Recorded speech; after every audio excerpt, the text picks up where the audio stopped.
البشير النذير السراج المنير سيدنا محمد صلى الله عليه وسلم البشير النذير السراج المنير سيدنا محمد صلى الله عليه وسلم البشير النذير السراج المنير سيدنا محمد صلى الله عليه وسلم البشير النذير السراج المنير سيدنا محمد صلى الله عليه وسلم. أعوذ بالله من الشيطان الرجيم. بسم الله الرحمن الرحيم. الحمد لله رب العالمين، والصلاة والسلام على أشرف الأنبياء والمرسلين سيدنا محمد وآله وصحبه ومن تبعهم بإحسان إلى يوم الدين. اللهم علمنا ما ينفعنا وانفعنا بما علمتنا وزدنا علما. سبحانك لا علم لنا إلا ما علمتنا إنك أنت العليم الحكيم. وعلمك ما لم تكن تعلم وكان فضل الله عليك عظيما. وعنده مفاتيح الغيب لا يعلمها إلا هو ويعلم ما في البر والبحر وما تسقط من ورقة إلا يعلمها ولا حبة في ظلمات الأرض ولا رطب ولا يابس إلا في كتاب مبين. إلهي فوضت الأمور جميعها إليك فدبرها بما شئت واللفي وسلمني اللهم يا رب واحمني وخذ بيدي وامن وجد وتعطفي. ثم أما بعد بندرابة تدب هديب بسم الله مودون درس صحيح البخاري إمراد جمع قبا جمع تشرن ميدن جناد ميدن مجو ميدن ولي الله ميدن تشرن من تشرن أبو القاسم كان دوتو بامكو كالبانكورا ko sahihul bukhari janganno den en jettima hande hadis nayabo hade men yettade hadis nayabo en kaali mbiɗen nelaɗo Allah sallallahu alayhi wa alihi wa sallam no bukhari addirini hunde nde fuɗɗori ko koyɗi ndeggonɗiri lebbi jeegom nde lebbi jeegom ɗi kiɓɓi nde o watti natoyde e nder hayre nder wimbalo omo rewa toon Allah omo jooɗo omo teela kanko gooto e nder ko jooɗi toon omo teeli ko jibrila ari tawimo toon jibrila marɓimo laabi tati ene wiyamo iqra omo wiyama ana biqaari in ɗum ɗon fof en jangtima mbiɗen nelaɗo Allah rutti natoye nder galle muɗum ɓernde makko ene taƴi ɓernde nde ene signa o wi cuddiɗo makko yumma khadija zammiluni cudde kam moje kam zammiluni cudde kam moje kam ɓe ƴetti suddare ɓe pawe dow makko hatta zahaba anhu rawu ha kulol ngol iwe makko nde kulol ngol iwe makko nde o wi khadija o jangtani yumma khadija habaru o fof o wi laqad khashitu ala nafsi min de mi huli woto dañde ko heɓimi yumma khadija wimo woto hul nangi jungo makko nayi woto gorko ne wiye Waraqatu ibn Nawfal on ko ɓi bappaye mum yumma khadija on ɗon gorko mbiɗen wimo ano so Allah jaɓi ko ano jogori wonde nelaɗo jogorɗo sakkitade arde biyaɗo ne yalta e arabeɓe o ko ano jogori wonde woto ɓernde maɗa taƴi woto hul haza namusu allazi nazzala Allahu ala Musa oɗo ko jibrila mo Allah jippinno e Musa o ko on jibrila woni ɗo ete garɗo e maɗa o ko oɗo arata e annabaɓe yoɓe jettin nelal hanino mbeɗi woni hen sagata hanino mbeɗi woni hen molu hanino mbeɗi selli hen hanino mbeɗi wuuri hen mi daro mi walluma ballal cattugal en kaalino ɗum ɗon e darsuji jawtuɗi mbiɗen caggal ɗum ɗon yumma khadija ruttodi e nelaɗo Allah sallallahu alayhi wa sallam ɓe garti nder galle nden de ɓe garti nder galle juutani yumma annene Waraqatu ibn Nawfalin hawre lajal Waraqatu ibn Nawfalin maayi nde Waraqatu ibn Nawfalin maayi nde wahyu o taƴi wahyu o nde tañi nde mbiɗen annduɓe mbaɗi luural ɓe mbi wahyu o taƴi duuɓi tati ɓe mbi wahyu o taƴi duuɓi ɗiɗi e feccere ɓe mbi taƴi hitande ɓe mbi lebbi jeegom ɓe mbi balɗe capannayyi ɓe mbi balɗe jeeɗiɗi ɓe mbi balɗe tati fof haalama kono noon Bukhari wi tan ko fataral wahyu o taƴi ɗon darsu meɗen haɗno joni noon hadis meɗen hande ko an Jabir ibn Abdillahi habarama ga gorko ene wiye Jabir ibn Abdillahi al ansari radiyallahu anhuma yalla yarloɓe kamɓe ɗiɗo fof Jabir ibn Abdillahi al ansari en kaali mbiɗen ene jogii darde e sunna nelaɗo Allah sallallahu alayhi wa sallam sibi yimɓe jeeɗiɗo ɓurɓe heewde ko habri ga nelaɗo Allah ɓe ngannduɗa hadisaji mum jettima hadisaji ujunere koye gooto e maɓɓe o jeeya en kaali baytuji ɗiɗi mbiɗen sab'un min as-sahbi fawqa al-alfi qad naqalu min al-hadisi an al-muhtari khayri mudar Abu Hurayrata Sa'dun Jabirun kanko woni Jabiru o Sa'dun Jabirun Anasun Siddiqatun wa ibnu Abbasin kaza ibnu Umar habrama ga Jabir wa huwa yuhaddisu omo yewtana yimɓe kanko Jabiru an fatratil wahyi nde wahyu o taƴi nde holko waɗi wahyu o nde taƴi ga nelaɗo Allah sallallahu alayhi wa sallam holko waɗi فقال جابر وي في حديثه ادركو يوتتا وي نلادو الله صلى الله عليه وسلم بين انا امشي nder nyande wotere min bedi yaha caggal ne wahyu o taji gotol bedi yaha e leydi isami'tu sautan tan nan mi dande min as-sama'i nder immoro asaman bayru mi bedi yaha tan nan mi dillene dilla do asaman farafa'tu ra'si bamtu mi hora koynimi fa izal malaku don potme malaika allazi ja'ani malaika garnodo e am بحراء در غار هراء واي ملائكة تونود من در غار هراء تومي كو اون ملائكة جالس أمو جودي على كرسي دو سيس بين السماء والأرض هكون ليدي أسمان ملائكة من جينو من ننجي تو مردي مي بيتيمي او هان دوتي من در غال در نام انا تانيو بامتومي هورام كويني مي تان تشويني مي أمو أراي أم أمو جودي سيس هكون ليدي أسمان فرعبت منه دنجيمي مكو دنجينامي مكو برنام تايا مكو فرعبت منه جنجرا مداني بضم الراء وكسر العين بالبناء للمجهول فرعبت منه دنجينامي مكو جنجرا مكدي فرعبت منه برنام تايا مكو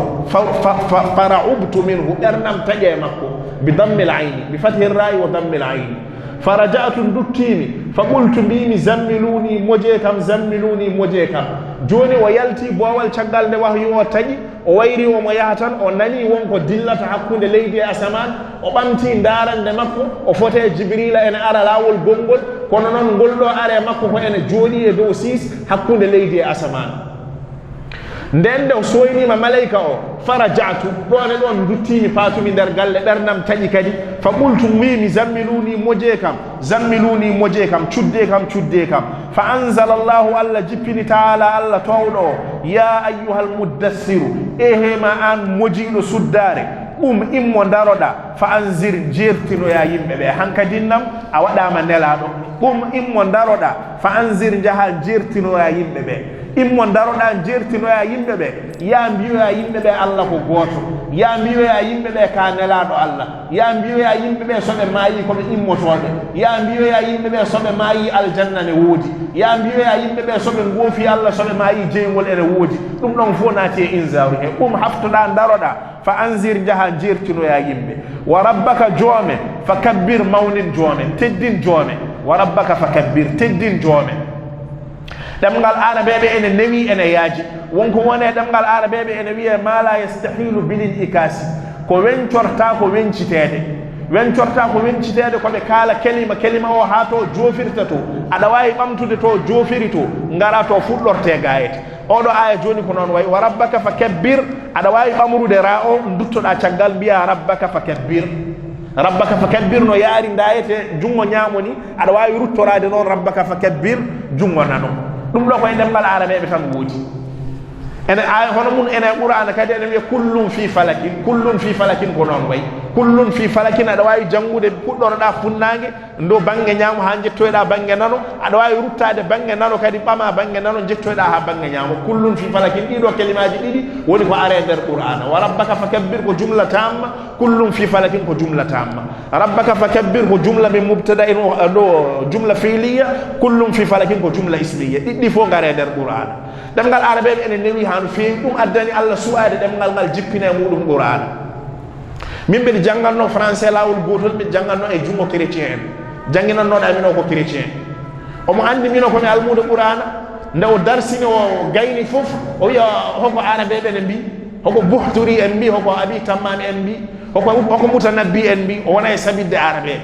mino ko be deji tan o be jangal jungo makko français o mo janga tan o mo jangina mino be deji ha yetti nyere examen amin wadama amin ngacite o wi aywa almudo qur'ana da jogi hala ne bimi ay be jogi hala bimi ada wawi lubden lakere o wi mbido wawi lubden bimi lubam lakere ma do jame tableau e bindumi hen sir fala kabat bikal farasu ya puccu fukkotta ko e mada sir fala kabat bikal farasu ada wawi jangude dum tuggora sin gaayete ha jettoyda sir to ada wawi bamrude to e kadi garta gaayete bimi ay cerno wina bimi sir fala kabat bikal farasu ada wawi wiide ndani e der français dum hon odo jumla ene tawe e der français o deñi mbimi kala ɗemngal ngal hono ɗum ɗo tawa e nder muɗum mbeɗi jaɓa ngal ɗon ɗemngal ɓuri qur'an ɓuri ɗemngal arabeɓe kono so ɗum ɗo tawa kay ɗemngal gongal ɗemngal arabeɓe ɓuri ɗemngal arabeɓe fof ɗum ɗon a wawa addude ɗum e haala gonga sir fala keɓat bigal farasu ko jumlaji fodde 5 sir nani ɗon fala nani ɗon kabat nani ɗon bika nani ɗon alfarasu nani ɗon kono ɗum ɗo fof janga ɗum gila to fuɗɗode to ha jettoyɗa to haaɗi to ɓamta to haaɗi to kadi garta ha to fuɗɗode to ɗum koye ɗemgal arabeɓe tan woodi o wayno dufaɗo ndiyam ni ha ɓooyi o wi ɗemɗe ɗe fof ne jooɗi wona ɗemgal arabeɓe tan ɗemɗe ɗe fof ne jooɗi ɗum woni jabowol makko wa rabbaka fakabbir o wi teddin joome wa siyabaka comci maɗa fa ɗahhir laɓɓin comci maɗa allah yamirimo yo laɓɓin comci makko wa siyabaka fa ɗahhir war rujza kala ko wiyete jalan kala ko wiyete tooru kala ko wiyete sanam kala ko wiyete rijsu kala ko wiyete wasanu fahjur yi ɗum ɗon fof gacca ɗiɗo ayaji nayi jippi e nelaɗo allah sallllahu alayhi wa sallam tawa omo moji nden de ɗiɗon jippima hankadinnam wahyu o taƴani de o wowti hankadinnam kulol ngol iwi fa hamiyal wahyu o fasi wi jaw wata taaba wahyu o reggodiri hankadinnam ñalawma wahyu aran jamma wahyu aran kikiɗe wahyu aran o wayran omo jooɗi wahyu aran o wayran omo yaha wahyu ne ara omo hakkude yimɓe wahyu ne ara omo leli e lelde makko wahyu ne ara hankadinnam fa hamiyal wahyu o fasi wahyu o wuli wata taaba wahyu o reggodiri natti taƴde hankadinnam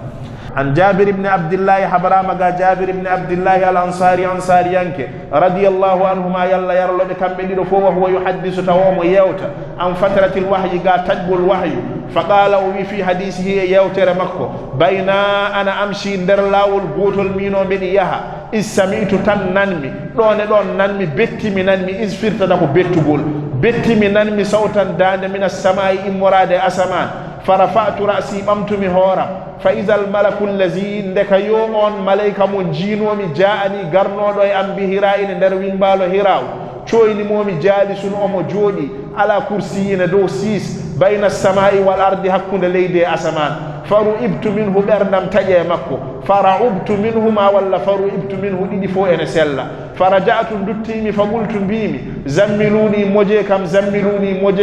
fa anzala allahu ta'ala jomiraɗo tawɗo o jippini ya ayyuhal muddassiru hema mojiɗo ɗum hafto daroɗa fa anzir jertina yimɓe ɓe wa rabbaka joome tan fakabbir mawnina wa siyabaka comci maɗa fa ɗahhir laɓɓina comci ma won firduɓe comci won firduɓe ɓernde ɗiɗɗi fo ene sella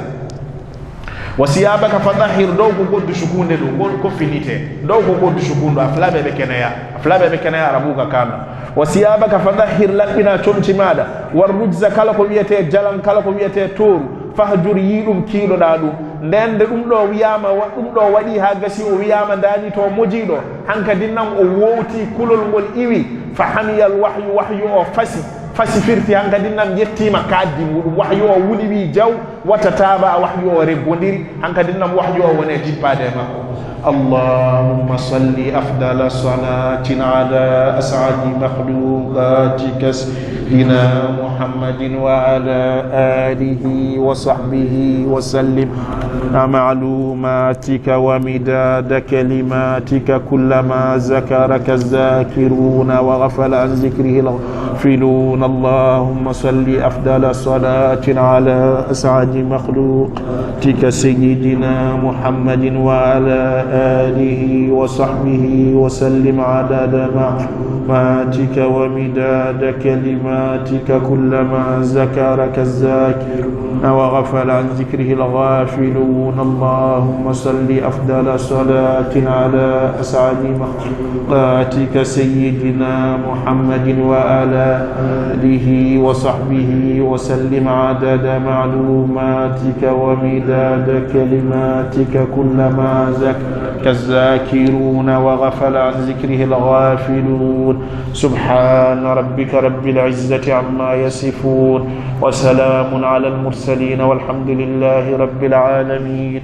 بسم الله الرحمن الرحيم الحمد لله رب العالمين الرحمن الرحيم مالك يوم الدين إياك نعبد وإياك نستعين اهدنا الصراط المستقيم صراط الذين أنعمت عليهم غير المغضوب عليهم ولا الضالين آمين. السراج المنير سيدنا محمد صلى الله عليه وسلم البشير النذير السراج المنير سيدنا محمد صلى الله عليه وسلم البشير النذير السراج المنير سيدنا محمد صلى الله عليه وسلم البشير النذير السراج المنير سيدنا محمد صلى الله